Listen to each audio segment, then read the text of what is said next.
దేవునికి స్తోత్రం. హల్లెలూయా. అరణ్యములోకి కొనిపోబడినటువంటి యేసు.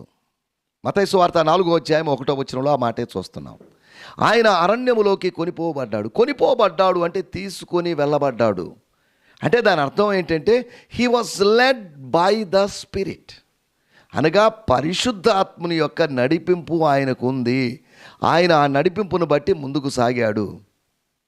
అరణ్యములో కొనిపోబడ్డాడు. అక్కడ రాయబడింది అపవాది చేత శోధించబడడానికి. శోధించబడిన తర్వాత ఏం జరుగుతుంది? మనందరం ఏదో సందర్భంలో శోధించబడతాం.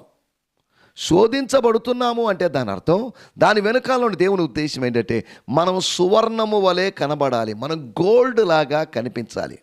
ప్రకాశాన్ని, మెరుపును కోల్పోయినటువంటి లోహంగా, మెటల్గా మనం ఉన్నప్పటికీ మనం ఒక మెరుపు కలిగిన వాళ్ళుగా ముందుకు సాగాలి అనేది ఆయన యొక్క ఉద్దేశం. యోబు గ్రంథము 23వ అధ్యాయము 10వ వచనంలో రాయబడింది, శోధించబడిన పిమ్మట లేకపోతే తర్వాత నేను సువర్ణము వలె కనబడుదును. యేసు ఈ ఉపవాస కూడికల తర్వాత నీరసంగా సొమ్మసిల్లునట్టుగా కనిపించాడని కాదు, అనగా ఉపవాసాలు, శోధన తర్వాత ఆయన సువర్ణం వలె కనబడ్డాడు.